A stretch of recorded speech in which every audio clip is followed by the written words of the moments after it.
नमस्कार, मैं हूं शम्स ताहर खान और आप देख रहे हैं वारदात। मुर्दों में जान फूंकने का दावा करने वाला भोले बाबा ठीक उस वक्त अपनी जान बचाकर भाग रहा था जब सबसे ज्यादा मुर्दों को उसका इंतजार था। हाथरस हादसे के बाद आई सीसीटीवी की एक तस्वीर ने भोले बाबा के झूठ की सारी पोल खोल दी। लेकिन कमाल देखिए कि इसके बावजूद यूपी पुलिस की नजर में भोले बाबा अब भी गुनहगार नहीं है। न एफआईआर में भोले बाबा का नाम है और न ही यूपी पुलिस की जुबान पर। यहां तक कि यूपी सरकार का बुलडोजर भी खामोश है।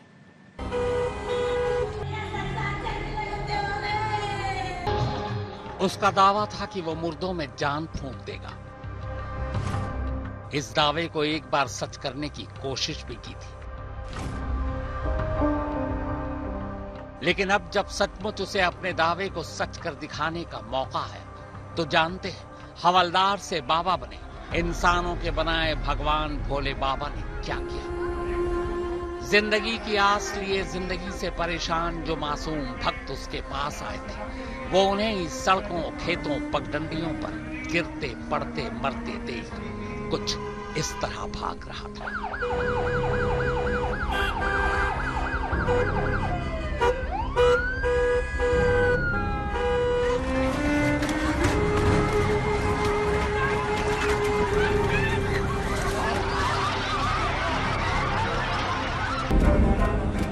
ये नेशनल हाईवे नंबर 51 है। इस हाईवे के करीब ही वो जगह थी जहां सत्संग हो रहा था। उधर जैसे ही भगदड़ मचती है, इधर नेशनल हाईवे नंबर 51 पर अचानक गाड़ियों का काफिला ऐसे भागता है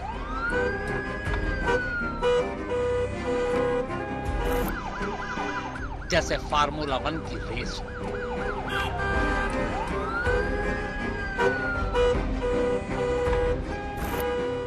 पहले इन तस्वीरों को ध्यान से देखिए। सड़क के दूसरी तरफ जाती हुई गाड़ियों की रफ्तार देखिए।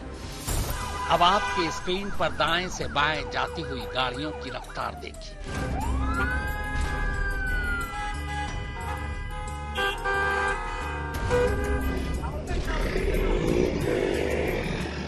सबसे पहले एक साथ कई मोटरसाइकिल बेहद तेज रफ्तार से भागती हुई कैमरे से भाग रही है। इन मोटरसाइकिल पर सवार सभी लोगों ने काले कपड़े पहन रखे हैं। ये कोई और नहीं, भोले बाबा के मासूम कमांडो हैं, ब्लैक कमांडो। इनका काम ही है बाबा के रूट को ऐसे खाली करना और कराना मानो बाबा का नहीं बल्कि पीएम का काफिला गुजरने वाला हो। बाइक पर सवार अब ब्लैक कमांडो के पीछे पीछे गाड़ियों का काफिला दिखता है। काफिले में 15 से ज्यादा गाड़ियां हैं और इन्हीं में से ये जो सफेद गाड़ी है, इसी में भोले बाबा बैठे हुए हैं। इस गाड़ी में बैठते ही भोले बाबा को उनके मुख्य सेवादार ने फोन कर बता दिया था कि भगदड़ कितने लोगों को अब तक मार चुकी है। पर क्या मजाल जो बाबा की गाड़ी पर ब्रेक लगी। भोले बाबा सचमुच भोले बनकर पीछे अपने भक्तों को मरता हुआ छोड़कर निकल गए।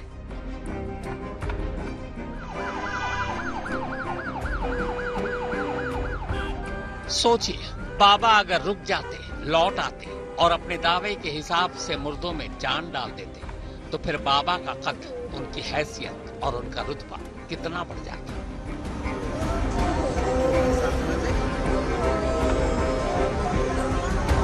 जब अपने भक्तों को मरता हुआ छोड़ बाबा गाड़ी में बैठकर भाग रहे थे, तब उन्हें पीछे मरते हुए लोगों का लाइव अपडेट उनका मुख्य सेवादार प्रकाश मधुकर फोन पर लगातार दे रहा था। बाबा और प्रकाश मधुकर के मोबाइल के कॉल डिटेल रिकॉर्ड के मुताबिक 2:48 पर मधुकर ने भोले बाबा को पहला कॉल किया था। बातचीत कुल 2 मिनट 17 सेकंड की हुई थी। तब बाबा मैनपुरी की तरफ बढ़ रहे थे। बाबा के मोबाइल की कॉल डिटेल और लोकेशन के मुताबिक भोले बाबा दोपहर 3 बजे से 4:35 तक, यानी अगले 1 घंटे और 35 मिनट मैनपुरी के अपने आश्रम में ही थे। इस दौरान 3 अलग अलग नंबरों पर उनकी बात हुई। ये तीनों ही नंबर मुख्य सेवादारों और उनमें से एक की पत्नी का था। आखिरी बातचीत 4:35 पर खत्म हुई और इसी के साथ बाबा का मोबाइल स्विच ऑफ हो गया। 2 जुलाई शाम 4:35 के बाद से अब तक भोले बाबा का मोबाइल बंद है। देखिए, भगदड़ वहां 2 तारीख को मची, उसके बाद बाबा वहां से भागने की तैयारी करता है। ये अगर आप देखेंगे सीसीटीवी में, ये ब्लैक कैट कमांडोज आप देख पा रहे हैं, ये बाबा की पूरी आर्मी है, ब्लैक कैट कमांडोज निकल रहे हैं एक के बाद एक बाइक पर, ये देखिए। और उसके बाद अब ये बाबा का काफिला दिखाई देगा, जबकि डिवाइडर पर बाबा की जो आर्मी है वो आपको यहाँ पर, ये सफेद गाड़ी में बाबा यहाँ से नहीं निकला, ये पूरा बाबा का काफिला है। हादसे के बाद कि ये सीसीटीवी की तस्वीरें हैं जिसमें जब भगदड़ मचती है तो बाबा यहाँ से फरार हो जाता है। और उसके अलावा अगर यहाँ पर देखें तो ये जो बाबा की आर्मी के लोग हैं, कमांडोज के लोग हैं, ये हाथ में डंडा लिए यहाँ पर आपको दिखाई दे रहे होंगे। और ये जो लोग हैं ये भी बाबा के लोग हैं।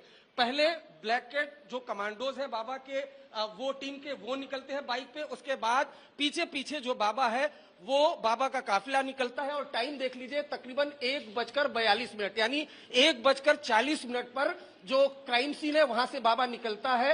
पहले जो ब्लैक कैट कमांडोज हैं वो निकलते हैं, उसके बाद सड़क पर कुछ इस तरीके से जो बाबा की आर्मी है वो तैनात हो जाती है, वो साइन होता है कि जो बाबा का काफिला है वो निकलने वाला है। उसके बाद ब्लैक कैट कमांडोज वो निकलते हैं और उसके बाद जो बाबा का काफिला है जिसमें सफेद रंग की कार हमने आपको दिखाई, उसमें बाबा भागता हुआ दिखाई दे रहा। उसके बाद जैसे आज तक को मिली जानकारी के मुताबिक भोले बाबा 2 जुलाई की शाम तक मैनपुरी में ही थे, लेकिन शाम 7 बजे के बाद जैसे ही हर न्यूज चैनल पर हाथरस की खबर ब्रेकिंग न्यूज बनी, बाबा मैनपुरी से खिसक लिए। इसके बाद वो कहां हैं किसी को नहीं पता।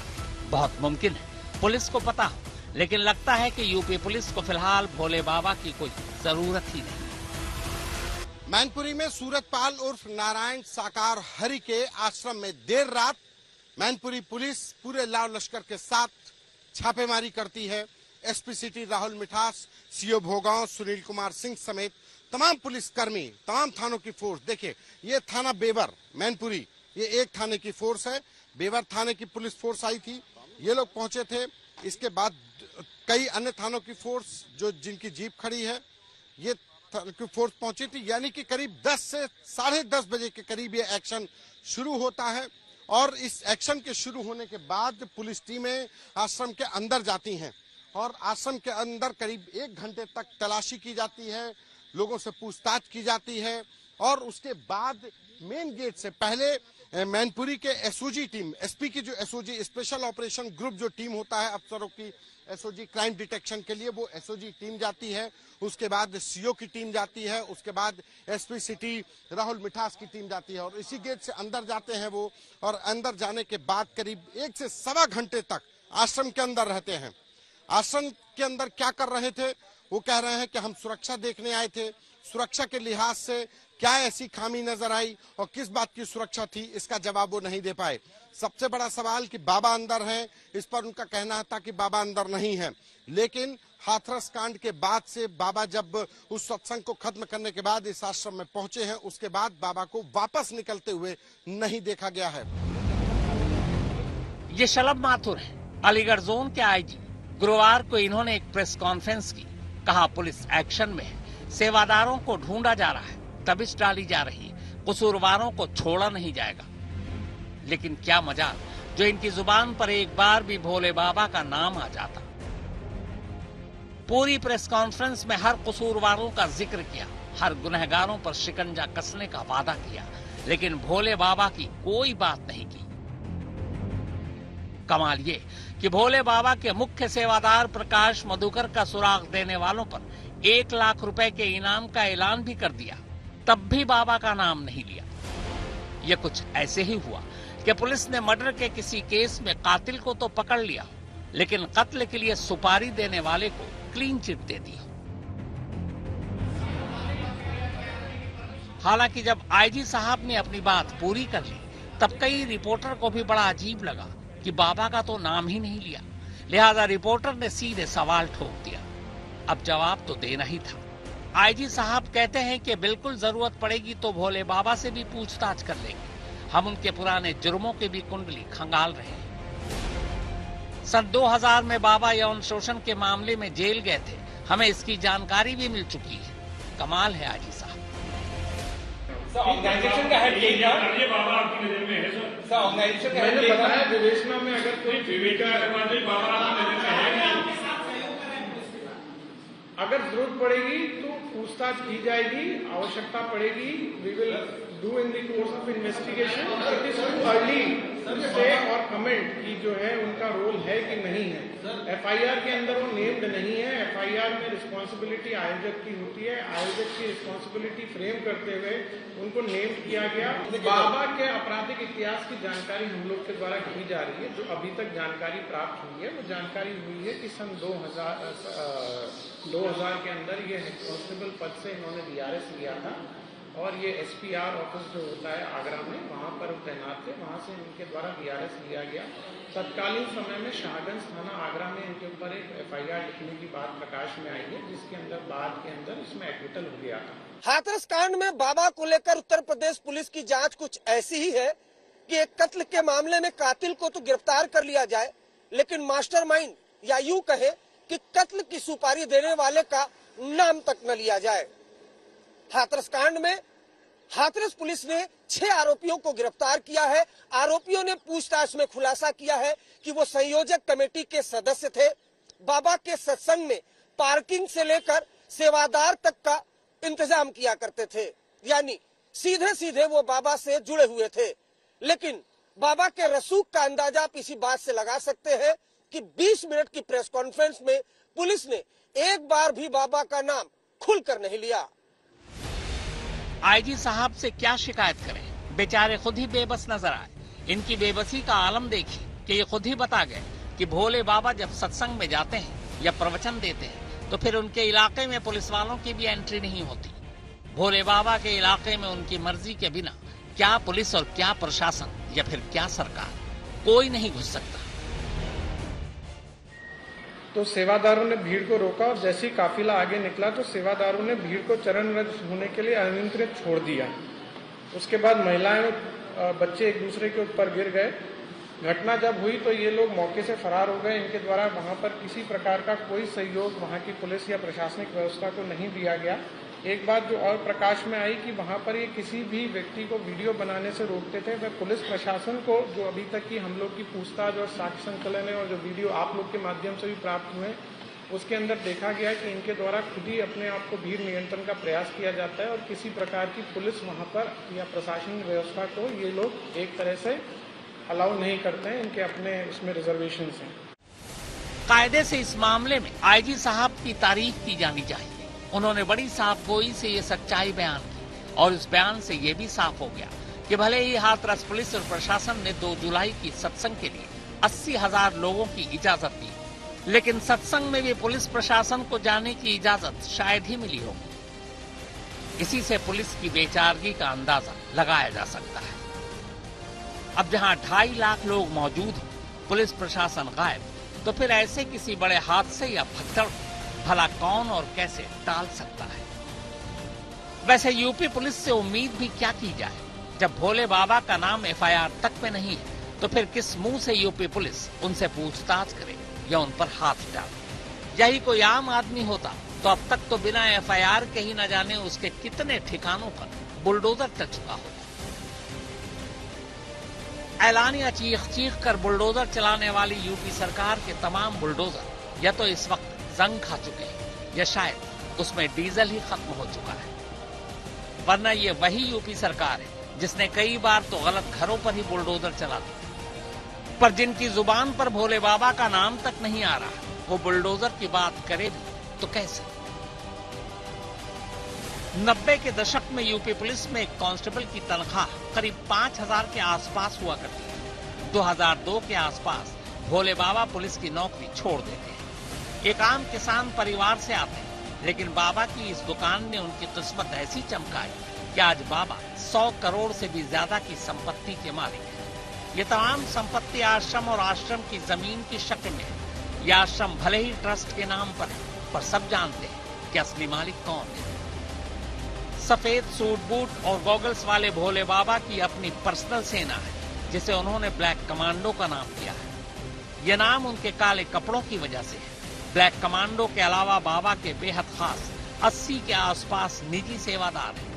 काफले में 30 से ज्यादा गाड़ियां हैं और सबसे कमाल ये कि बाबा का दावा है कि वो अपने भक्तों से 1 रुपए भी दान नहीं लेते। तो क्या पुलिस और सरकार की ये जिम्मेदारी नहीं बनती कि वो इस बात की जांच करे कि आखिर बिना दान के बाबा इतने धनवान कैसे बन गए?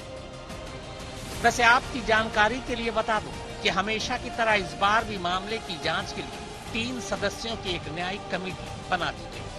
2 महीने में इस कमेटी को अपनी रिपोर्ट देनी, पर दावा है 2 महीने बाद इस कमेटी की रिपोर्ट में किसी की दिलचस्पी नहीं होगी।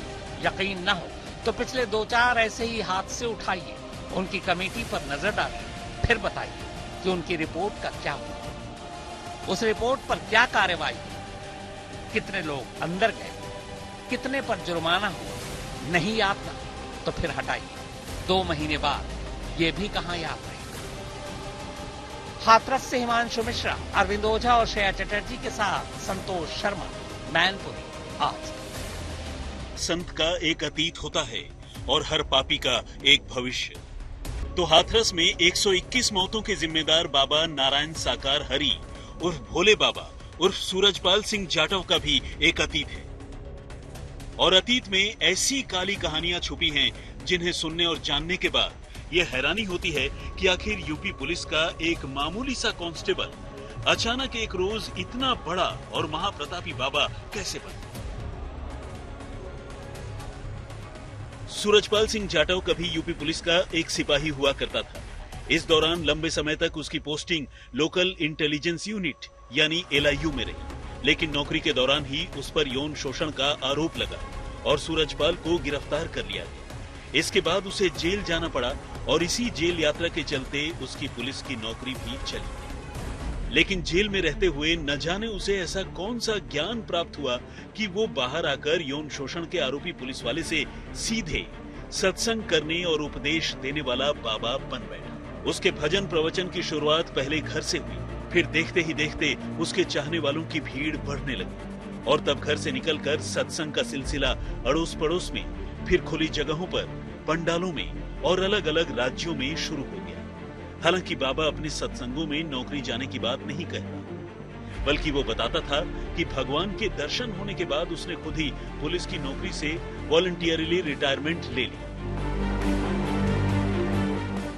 ऐसा नहीं है कि भोले बाबा के नाम से मशहूर सूरजपाल सिंह पर सिर्फ यौन शोषण का ही FIR दर्ज हुआ, बल्कि सच्चाई तो ये है कि उसके ऊपर अब तक 5 मुकदमे दर्ज हो चुके हैं और इनमें एक-एक केस आगरा, इटावा, कासगंज, फर्रुखाबाद और राजस्थान के दौसा में दर्ज हुआ है। बाबा को जानने वाले बताते हैं कि जेल से बाहर आने के बाद उसने लोगों से ये कहना शुरू कर दिया कि उसे भगवान का साक्षात्कार हो गया और उसके आशीर्वाद से लोगों के दुख दूर हो सकते हैं।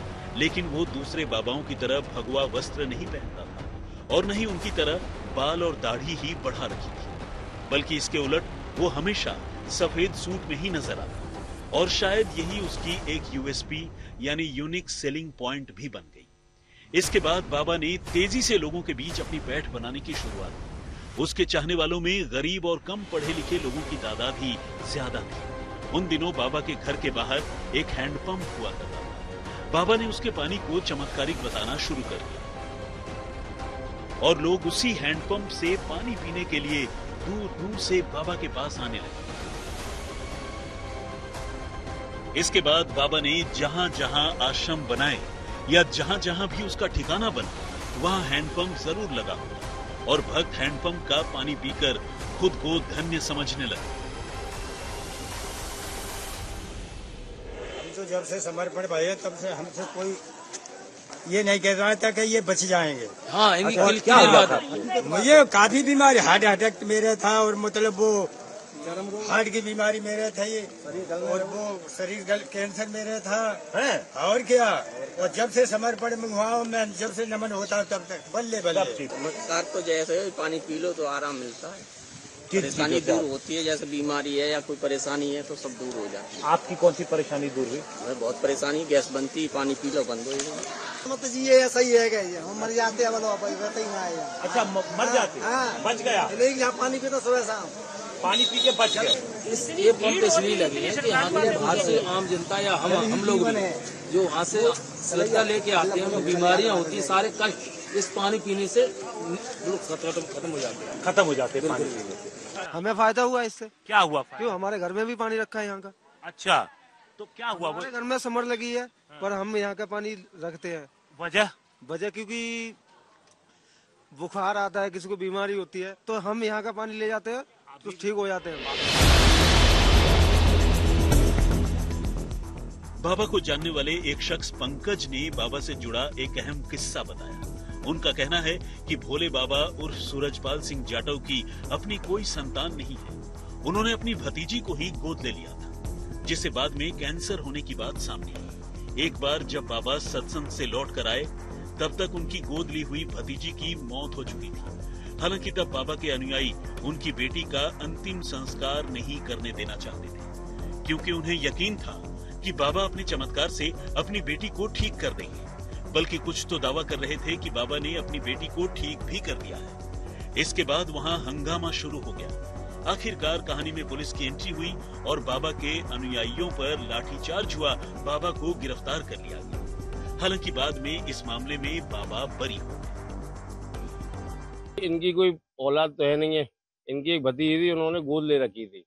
ये सत्संग से लौटते टाइम आए थे तो उनको कैंसर की दिक्कत थी, उसकी भतीजी को इनकी को। रास्ते में इनकी तबीयत खराब हुई उस बच्ची की, फिर उसके बाद यहाँ कुटिया भी ले गए थे। अब ये कुटिया ऐसी नहीं बनी थी, उनका छोटा मोटा मकान बना हुआ था। उसके बाद बच्ची को सुबह होश आया तो इन लोगों ने इनके जो बल लगे हुए थे, जो इनके चेले चपाटे, इन लोगों ने क्या कहते हैं कि भोले बाबा ने जिंदा करी है। होश आया, उसको कुछ भी हुआ, उस बच्ची को होश आया, उन्हें चाय पिया या पानी पिया, कुछ ही पिया। उसके बाद जो लड़की है फिर दोबारा क्या कहते हैं मर गई वो। उसके बाद हालांकि बाबा ने ये भी कही थी इसका भाई 10 संस्कार कर दो, ये खत्म हो चुकी लड़की। इसको मल के चौतरा लेके गए। वहां पे इनके भक्तों ने, इनके भाई गुरु वगैरह ने, जो भी इनसे जुड़े हुए थे, उन लोगों ने क्या कहते हैं इतना उद्यम किया था मल के चौतरा के अंदर, हद से ज्यादा। उसके बाद यहाँ 4 थानों का फोर्स आया था। भोले बाबा खुद पुलिस लेके गई थी यहाँ से। बाबा के गांव वाले बताते हैं कि बाबा की पत्नी का नाम कटोरी देवी है, लेकिन उनके साथ सत्संग में सिंहासन पर उनके बगल में बैठने वाली महिला उनकी पत्नी नहीं है, बल्कि मामी है। बाबा सूरजपाल सिंह 3 भाइयों में सबसे बड़े हैं। इनसे छोटे भाई का नाम राम प्रसाद था, जिसकी मौत हो चुकी है, जबकि सबसे छोटे भाई का नाम राकेश है। हालांकि बाबा को जानने वाले लोग बताते हैं कि बाबा के रिश्ते अपने भाई के साथ ही ठीक नहीं है और इसीलिए बाबा अब अपने गांव भी नहीं जाते। फिलहाल बाबा के भक्त उत्तर प्रदेश के अलावा उत्तराखंड, हरियाणा, राजस्थान और दिल्ली के अलावा देश के दूसरे हिस्सों में भी मौजूद हैं, जो बाबा के सत्संग में आशीर्वाद लेने पहुंचते हैं। फिलहाल हाथरस वाले हादसे के बाद एफआईआर तो दर्ज हो गई है, लेकिन एफआईआर में बाबा का नाम नहीं है। हालांकि अहम बात यह भी है कि एफआईआर में नाम न होने के बावजूद हादसे के बाद से बाबा का कोई अता पता नहीं है। वैसे इस भयानक हादसे के बाद बाबा बेशक गायब हो गए हों, लेकिन अपने खुफिया ठिकाने से वो बयान जरूर जारी कर रहे हैं। बाबा ने अपने बयान में मृत लोगों के लिए संवेदनाएं प्रकट की हैं। साथ ही ये भी कहा है कि इस भगदड़ के लिए असामाजिक तत्व जिम्मेदार हैं और वो इसके खिलाफ कानूनी कार्रवाई करेंगे। संतोष शर्मा और हिमांशु मिश्र के साथ अरविंद ओझा, हाथरस, आज तक। तो वारदात में फिलहाल इतना ही, मगर देश और दुनिया की बाकी खबरों के लिए आप देखते रहिए आज तक।